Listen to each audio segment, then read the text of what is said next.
बनारस से कुछ दूर एक शांत कस्बे में एक पुराना सा मकान था। दीवारों का पेंट कहीं कहीं से उखड़ रहा था, लेकिन आंगन एकदम साफ था। ये घर था शिवराज बाबू और जमुना देवी का। शिवराज बाबू रेलवे से रिटायर हो चुके थे और जमुना देवी एक सीधी साधी गृहिणी थी। आज घर में अलग ही रौनक थी। जमुना देवी सुबह से रसोई में व्यस्त थी। कहीं खीर बन रही थी तो कहीं कचौड़ियां। शिवराज बाबू बार बार घड़ी देख रहे थे और फिर दरवाजे की तरफ। शिवराज बाबू ने उत्साह से आवाज लगाई, अरे जमुना, सुनती हो? 10 बज गए हैं। प्रभात और बहू अब किसी भी वक्त आते होंगे। उनका कमरा ठीक से साफ कर दिया है ना? जमुना देवी पल्लू से हाथ पोंछते हुए बाहर आईं। अजी, आप चिंता मत कीजिए, मैंने नई चादर बिछा दी है और बहू के लिए मोगरे के फूल भी रख दिए हैं। बस आप नजर मत लगाइएगा। शादी के 6 महीने बाद पहली बार दोनों घर आ रहे हैं। दोनों के चेहरे पर एक चमक थी, अपने बेटे और नई बहू से मिलने की चमक। लेकिन उन्हें क्या पता था कि आज जिस बेटे का वो इंतजार कर रहे हैं, वो खुशियां नहीं बल्कि उनकी जिंदगी का सबसे बड़ा तूफान लेकर आ रहे हैं। तभी दरवाजे पर एक लंबी चमचमाती कार आकर रुकी। हॉर्न की आवाज सुनकर शिवराज बाबू चप्पल पहनते हुए लपके। कार से प्रभात उतरा, सूट बूट में, आंखों पर काला चश्मा लगाए। दूसरी तरफ से निहारिका उतरी, मॉडर्न कपड़े, हाथ में महंगा पर्स और चेहरे पर एक अजीब सी सिकुड़न, जैसे उसे इस जगह से घिन आ रही हो। जमुना देवी आरती की थाली लेकर दौड़ी। जैसे ही उन्होंने निहारिका की आरती उतारनी चाही, निहारिका ने नाक सिकोड़ते हुए कहा, ओह गॉड, कितनी धूल है यहाँ। प्रभात, मैंने कहा था ना कि मुझे डस्ट से एलर्जी है। जमुना देवी का हाथ एक पल के लिए हवा में रुक गया, लेकिन उन्होंने बात संभाल ली। मुस्कुराते हुए बोली, कोई बात नहीं बेटा, अंदर आ जाओ। अंदर बहुत ठंडक है।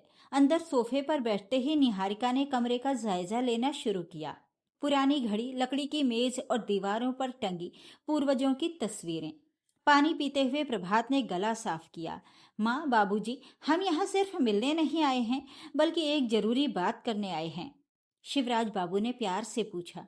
हाँ हाँ बेटा, बोलो, कोई परेशानी है क्या? निहारिका ने प्रभात को कोहनी मारी। प्रभात ने झिझकते हुए लेकिन सख्ती से कहा, बाबूजी, मैं और निहारिका सोच रहे थे कि अब आप दोनों को इस उम्र में अकेले यहाँ नहीं रहना चाहिए। ये घर बहुत पुराना हो गया है, इसकी मरम्मत में ही लाखों लग जाएंगे। जमुना देवी खुश होकर बोली, तो क्या तुम हमें अपने साथ शहर ले जाने आए हो? निहारिका बीच में बोल पड़ी, हाँ मम्मी जी, लेकिन एक शर्त है।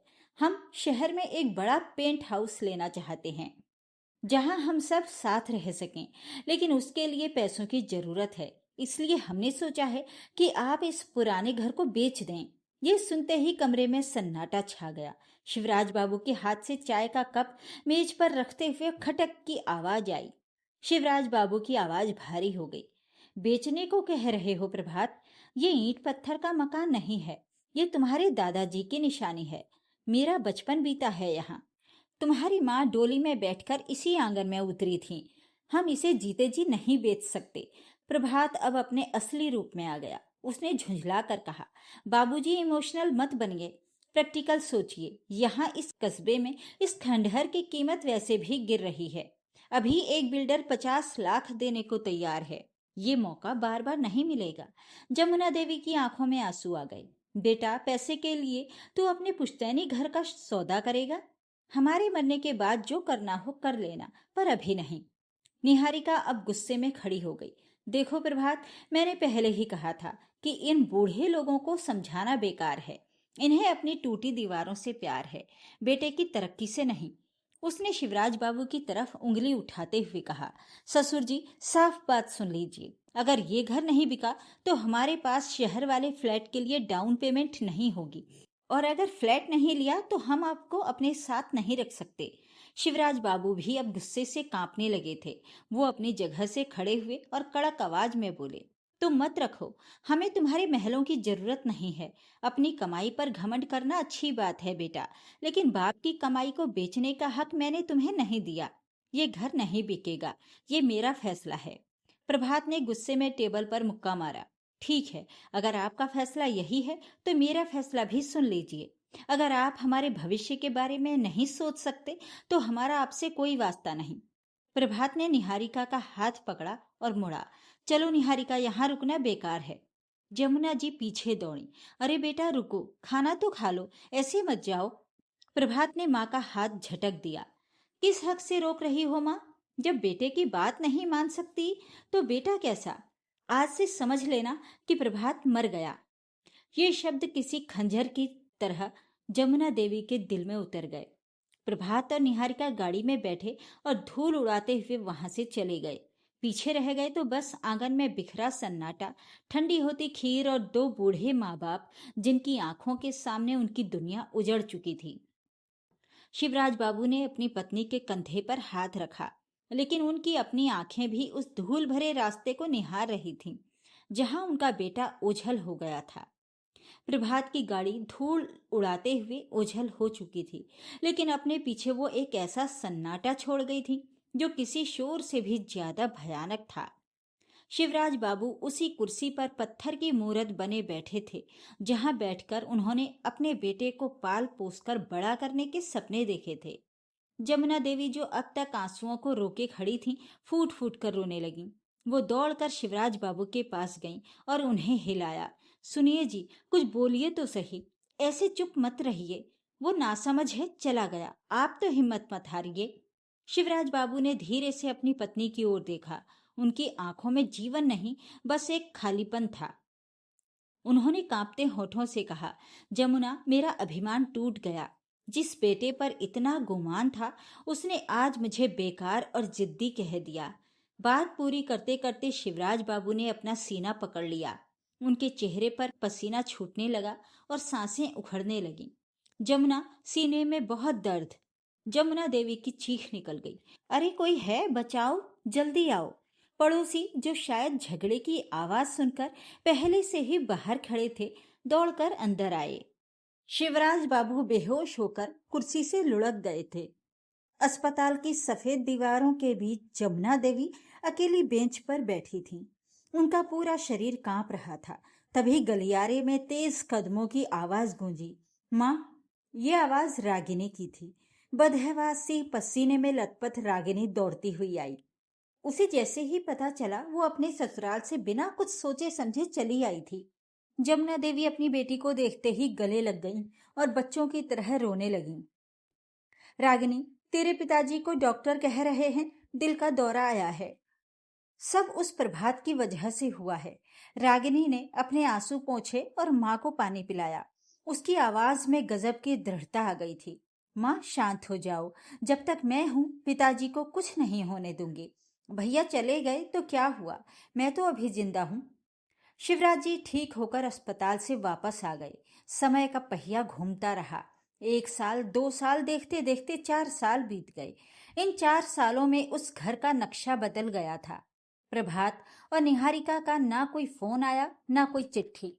लेकिन शिवराज बाबू और जमुना देवी अब उन बातों पर ध्यान नहीं देते थे, क्योंकि उनके घर में एक बेटे की कमी रागिनी ने पूरी कर दी थी।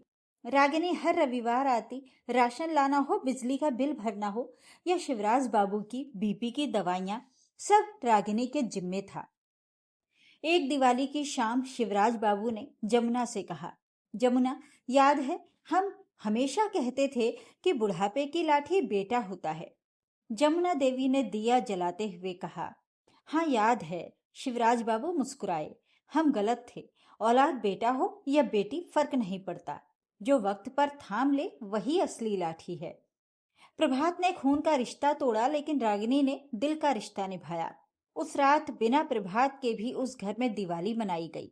खुशियां वापस आ रही थीं, लेकिन उन्हें नहीं पता था कि ये शांति एक तूफान से पहले की शांति है। शहर में बैठा प्रभात और उसकी पत्नी निहारिका अब एक नई साजिश रच रहे थे, क्योंकि उन्हें खबर लग चुकी थी कि शहर का विस्तार हो रहा है और उस पुराने खंडहर की कीमत अब करोड़ों में होने वाली है। कहानी गांव से दूर शहर के एक फ्लैट में शुरू होती है। प्रभात सोफे पर बैठा मोबाइल में कुछ देख रहा था। तभी अचानक वो उछल पड़ा। निहारिका, निहारिका, इधर आओ, जल्दी देखो। सरकार ने नए हाईवे प्रोजेक्ट की घोषणा की है और वो हाईवे हमारे गांव के उसी पुश्तैनी घर के पास से गुजरने वाला है, जिस घर को हम खंडहर कहकर आए थे। आज उसकी कीमत 50 लाख नहीं बल्कि 5 करोड़ हो गई है। निहारिका की आंखें लालच से चमक उठी। क्या? 5 करोड़? प्रभात, हमें वो पैसा चाहिए, कल ही चलते हैं।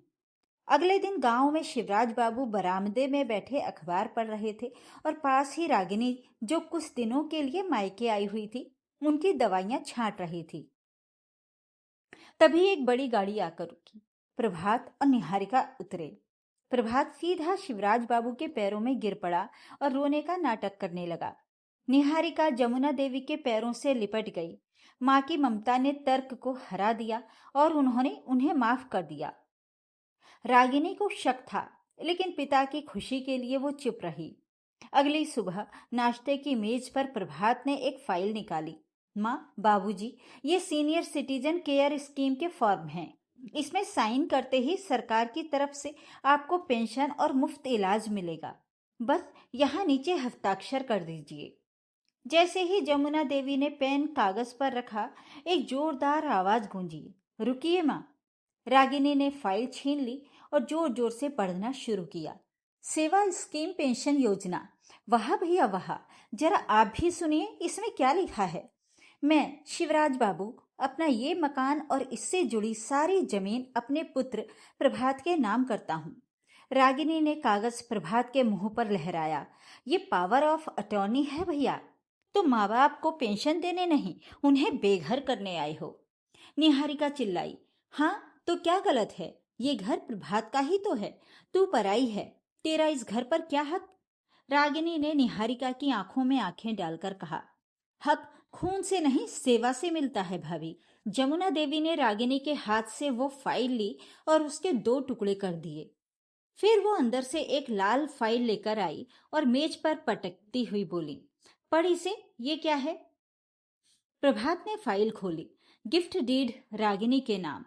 जमुना देवी ने कड़े शब्दों में कहा, हाँ, ये घर, ये जमीन, ये आंगन सब अब रागिनी का है। शिवराज बाबू बोले, बेटे का हक तब होता है निहारिका, जब वो बेटा हो। जो औलाद 5 साल तक माँ बाप के मरने का इंतजार करे, वो बेटा नहीं, सांप होता है। रागिनी ने दरवाजा खोल दिया। भैया भाभी, आप जा सकते हैं। अब ये किसी लाचार बाप का घर नहीं, एक सक्षम बेटी का घर है। प्रभात और निहारिका खाली हाथ वापस लौट गए। उस दिन उस घर की दीवारों ने जाना कि वारिस वो नहीं जो नाम आगे बढ़ाए, वारिस वो है जो बुढ़ापे में हाथ थाम ले। तो ये थी आज की कहानी। इस कहानी के बारे में अपनी राय कमेंट बॉक्स में जरूर बताएं। वीडियो को लाइक और शेयर करें। मेरे चैनल को सब्सक्राइब जरूर कर लीजिएगा। धन्यवाद।